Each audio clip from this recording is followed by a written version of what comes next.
he could have easily made fun of her. I will never forget a moment in our relationship where I sort of poked fun at you with your brother. It was kind of me and him against you. And I never again did that because I saw your face and I just saw this like sadness. That represents the fear of judgment. So everyone's fearful of the judgment or criticism. And that's one of the components of when you're in an emotionally unsafe relationship, fear of judgment is a great indicator of that, right? Conscious couples, business partners, and individuals, welcome to the Conscious Couples podcast, where we share our life, love story, and relationship expertise to help you consistently cultivate the most magnificent relationship possible. Never again will you feel hopeless and alone in your intimate relationship challenges. We'll help you have the courage to be your authentic self, communicate effectively, and constructively resolve conflict. Having accumulated thousands of hours coaching, speaking, podcasting, and hosting live events with conscious couples all over the world, Alan and I are here to guide you in all things relationships. Thank you again for tuning into the one place where it's not about you or me, it's about the we.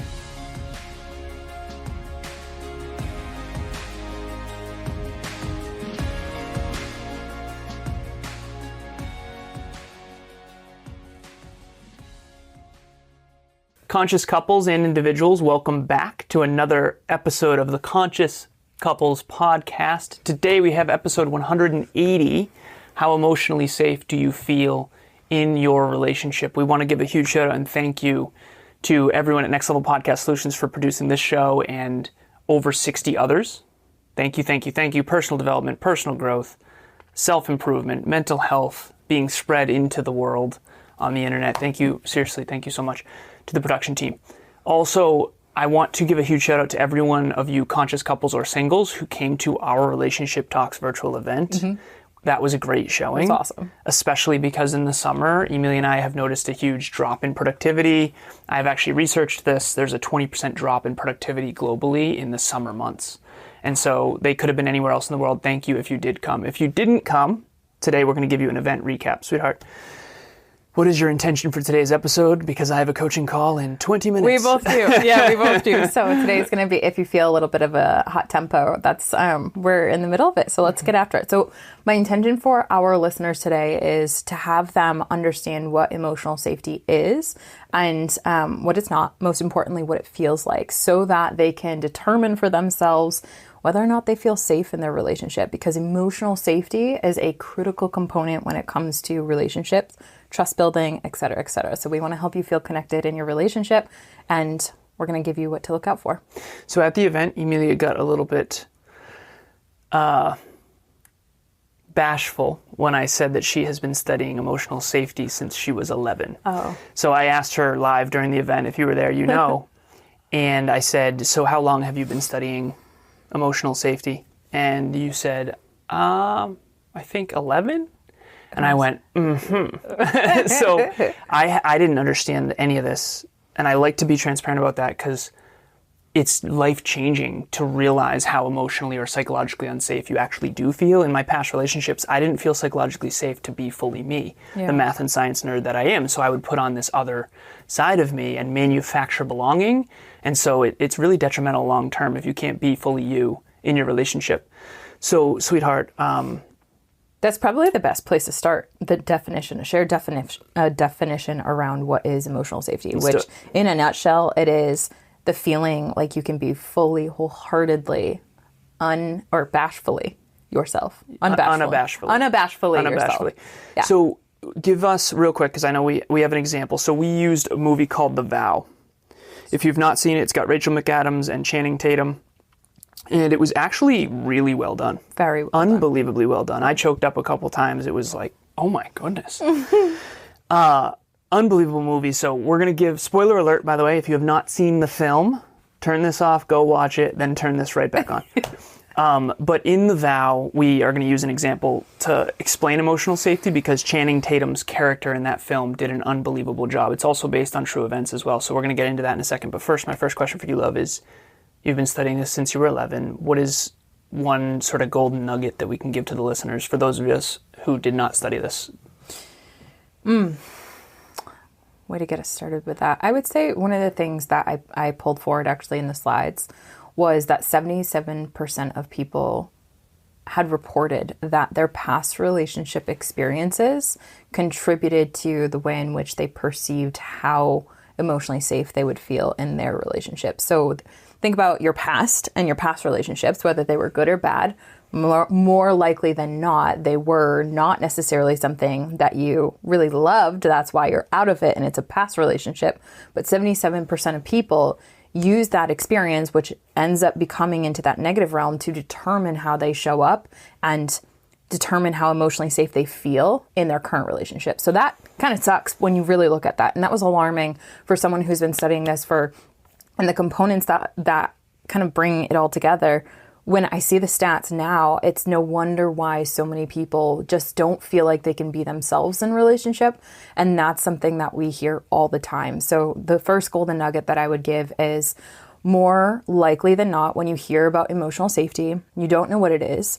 And then aside from that, because you don't know what it is and because you've had a ton of past experiences related to relationships that don't really feel so good, those are essentially coloring in a negative view how you show up in your current relationship. And the downside of that, in closing, is when you pretty much have your past drive your present, you can't actually connect and build from a true, authentic sense of self. So I'm going to use this as an example.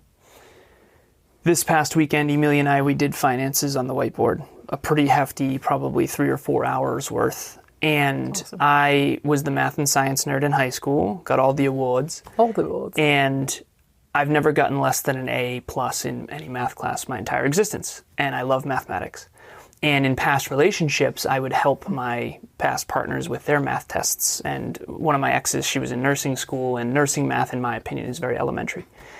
And I would never be seen in this space, and I would make them feel bad. And most people are insecure about mathematics. I have a client right now who wants me to teach her math, and she said, I'm scared shitless. And I said, because she said, Alan, you kind of poked fun a little bit at people who don't even know fractions. She said, that's me. I need help. And some math people tend to be a little condescending if you don't know fractions, you're in some trouble. and I'm not trying to be mean, but goddamn. So at the end of the day, my point of this is I'm scared too. Yeah. And so in past relationships, my partners were insecure about their math skills, and I was probably a little bit pretentious and or condescending on accident. Yeah, unintentional. To them.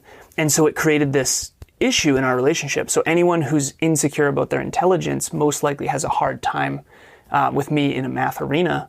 And so this past weekend when we were teaching finance, I was getting triggered because I'm in front of a whiteboard with a marker and I'm trying to teach you finance. And I also coach someone at Mass Mutual who is in Maryland, one of the top guys. And when you go from that to people who don't really understand fractions, and I'm not putting Emilia in this bucket. Emilia is actually pretty competent. But it creates this, my past relationship with past partners who were insecure about mathematics literally was brought into our whiteboard session. Oh, yeah. And that can cause us to have challenges that aren't even ours. Right. They're from my past. I think that's a really good example of how...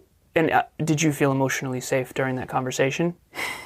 If I wasn't embodying the elements that I've worked on for so many years, I wouldn't have. Right. And there was times where a part of me definitely didn't feel safe. Yeah. But that was because of my past experience with math teachers. Math teachers were absolute jerks and wouldn't actually do what's called the applied mathematics and actually bring the mathematics into the real world. We would always just be talking about dices and cards and like and things and coins, right? Like, which no one actually had the future insight, apparently, according to that. So I remember when I first took physics. Sorry to interrupt you. Physics is applied mathematics, and then you talk about cars and speed limits and things like that. Right.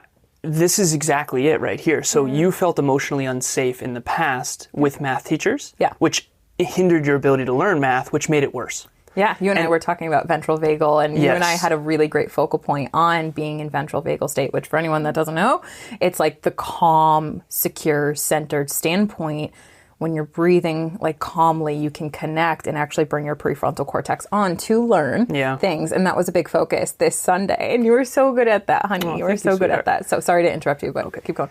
So ultimately, the purpose of this, for someone who has studied this since she was 11, what I hope lands for all of you is you know intuitively what it feels like to walk on eggshells. We have a list Emilia created of indicators that you are in an emotionally safe space and indicators that you are in the danger zone. And we're going to go through that list today. But first, I want to describe The Vow. Okay, so we've got 10 minutes here. All right, so The Vow is a movie where essentially Rachel McAdams' character and Channing Tatum fall in love in probably their late 20s, early 30s. Trigger alert here.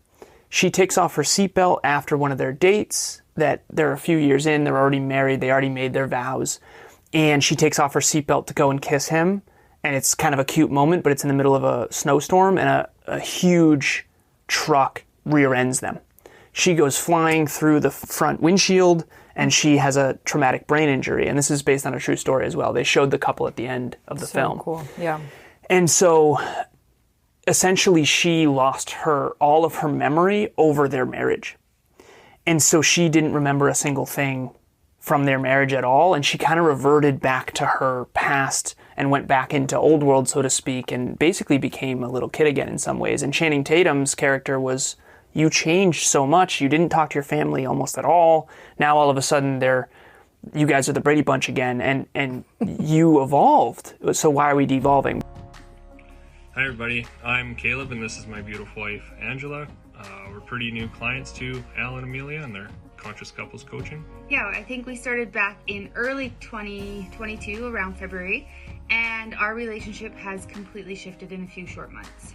I think one of the biggest takeaways from working with them was our communication, which I believe is an obstacle for most couples. I was talking to Ange in a way that I would understand, but it wouldn't connect to her, which caused some arguments, but Al and Emilia were able to point that out, and now I can talk to her how she's going to understand. She can do the same for me.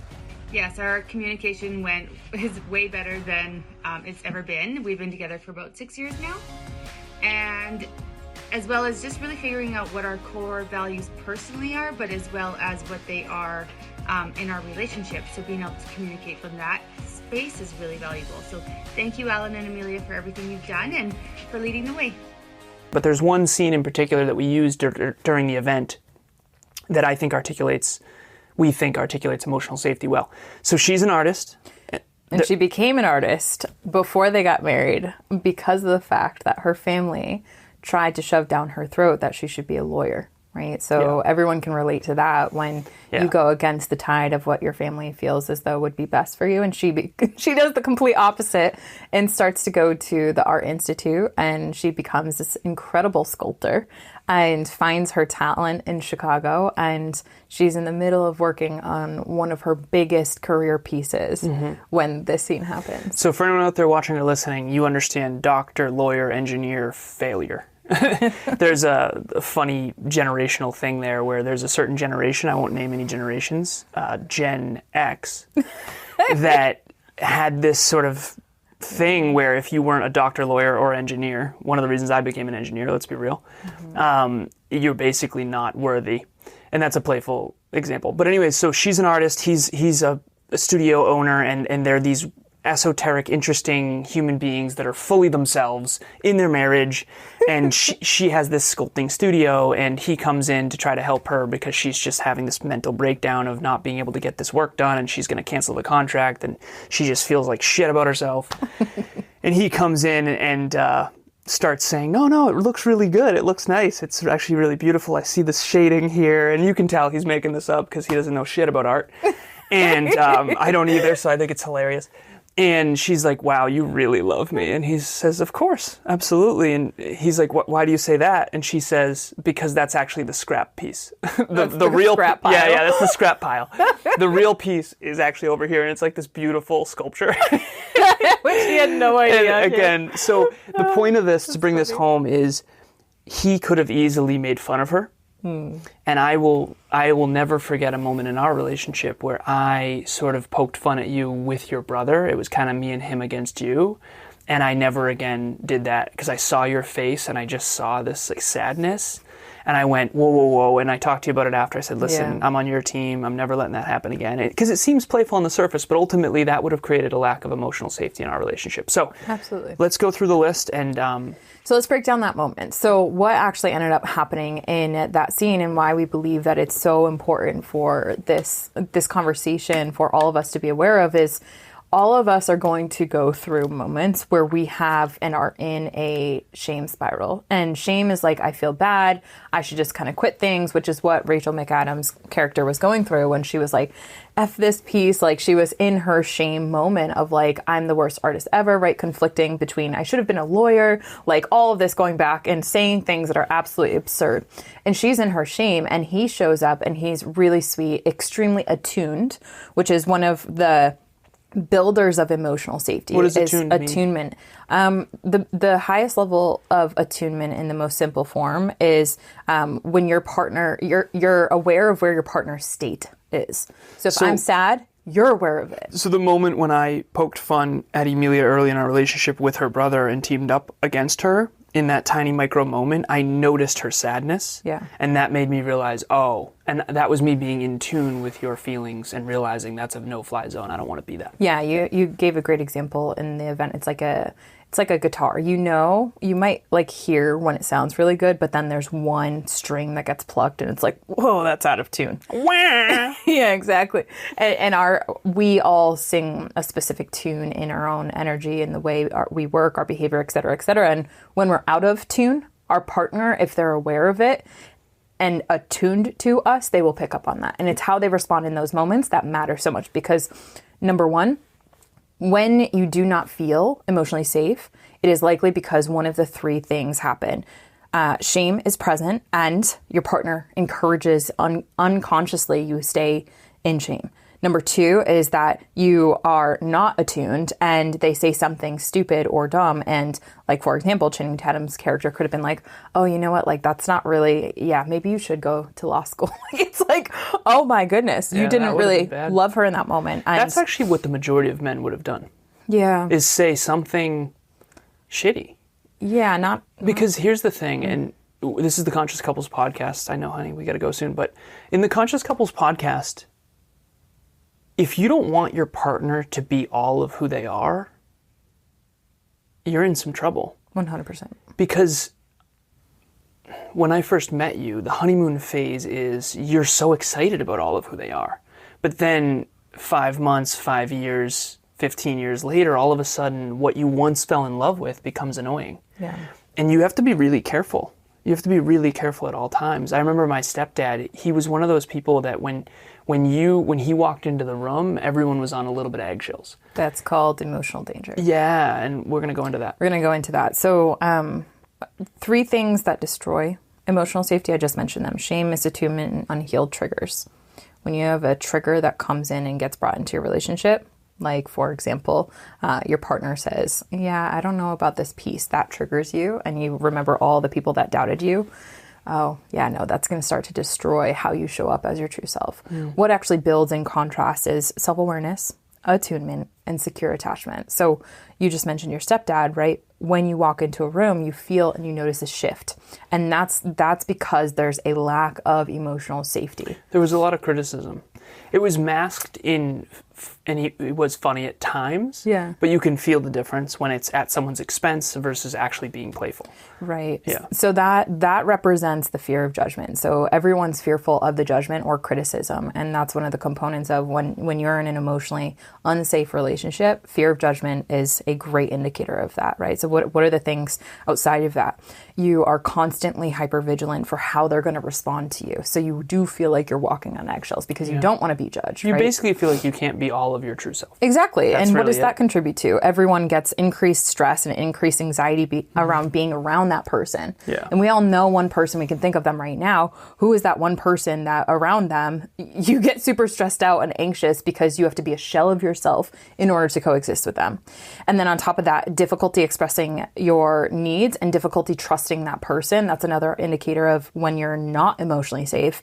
And lastly, as a result of all those those things that we just mentioned, you actually feel so isolated and alone in that relationship. So hopefully, as you're listening to some of these cues, you're recognizing where, whether it be the fear of judgment, the constant hypervigilance, all these components where there might be emotional danger in your relationship unintentionally. Oftentimes that is the case, and where there might be emotional safety. So I'll just list those off and then we'll kind of transition. Yeah. But to feel emotionally safe in your relationship, you need to feel accepted and valued for who you are, who you truly are, right? You need to feel a sense of belonging. So instead of feeling isolated and alone, you feel like you belong, right? Your love for all of who you are, and you have the freedom to be your truest self. You can feel like you can depend on those people to show up, to honor who you are, to love who you are, to respect who you are. To defend you when someone puts you down. 100%. Yep. And at the very baseline of this is a sense of calmness and security is at the forefront. That's the foundation of everything. Nice. Okay, so we got only 1:30 here, so we'll wrap up nicely. Okay, so if you're out there and you want to improve your relationship, gauge this. Are you green, yellow, or red? Green means you and your partner feel super emotionally safe and no one's walking on eggshells and you guys are dancing and you're playful and you're humorous and it's never at the expense of each other. And again, that's like the 10 out of 10 green as it gets. And then there's yellow, which is, okay, we're pretty good at this, but we need some work here, here, and here. And then red means, honestly, I feel like we've created some emotional danger and we've been attacking each other and fighting too much, and we really need to kind of rebuild this relationship. Is there anything you want to end with? A lot of couples, just the emotional danger area, it depends on the topic that you're talking about, but you might shift into red when it comes to talking about each other's family or talking about finance or talking about fitness, right? There's certain red zones that usually there's a lack of emotional safety, and that's not to say you can't build it, right? Because we just mentioned 3 things to be able to build it, and it's a skill like everything. You can develop it. This is a good metaphor that will help people. A lot of people are deeply fearful of public speaking, understandably, and the reason why is the emotional danger is really high. When you're speaking in front of 1,000 people, that's 1,000 opinions about you. That's 1,000 judgments on you. If your relationship feels like that, that's not good. So hopefully that's a good metaphor to help it land. The only wrong answer here is to settle for an emotionally unsafe relationship, which I almost did in the past. Same. Okay, so we got to jump here. Thank you all so much for listening. Thank you all for those of you who did come to the event. Obviously, this is a recap of the event, but the events themselves are much deeper. So powerful. Thank you so much. And we have Relationship Talks coaching. So I've been saying this a lot lately. Do not risk, the divorce rates are increasing. Do not risk your love. I tell Emilia all the time, I do not want to be at the top of this mountain not in love. So we work on our relationship every single day. We check in every single weekend. We've been very green lately, which I'm pumped about. And that's what Relationship Talks coaching is. We're going to help you achieve your goals and dreams together and make sure that you build a bigger, better, brighter future. And it's really quite amazing what can happen. We have one couple that's getting married. They bought a house. They're engaged. They've traveled. They have their dreams mapped out. It's unbelievable. So reach out. The first one is free. In addition to that, in the show notes, you'll see the link to register for our 50th Relationship Talks event, which is so exciting. It's going to be the 50th anniversary. This is going to be on a Wednesday. Usually Our 50th anniversary? Not our 50th, but I mean, we could probably go like We've aged very well. And we found the fountain of youth. But it's going to be the 50th, which is so exciting. So really honoring the conscious couple community. And that's going to be on August 20th at 5 p.m. Eastern Standard Time. And the topic is going to be about realigning with your partner on life's most important things. So Alan and I will essentially take all the 50 different events that we've done and bring you the gold out of those and specifically ground it in principles that we know will help your relationship. Fitness, finance, family, health, wealth, love. If you're not on the same page with your partner, there's going to be a lot of this going on and you cannot afford that over the long term. Okay, thank you all for listening. We appreciate you. As always, it's not about you or me. It's about the we. The we. We'll talk to you next time. Bye, everyone. Thanks for joining us for another episode of the Conscious Couples podcast. We love connecting with the Conscious Couples community, so please check the show notes to connect with us and say hello on social media. If you and your partner resonated with this episode, please leave us a 5-star review at the link in the show notes and share this with someone you love. Until next time, it's not about you or me, it's about the we. We'll talk to you next time.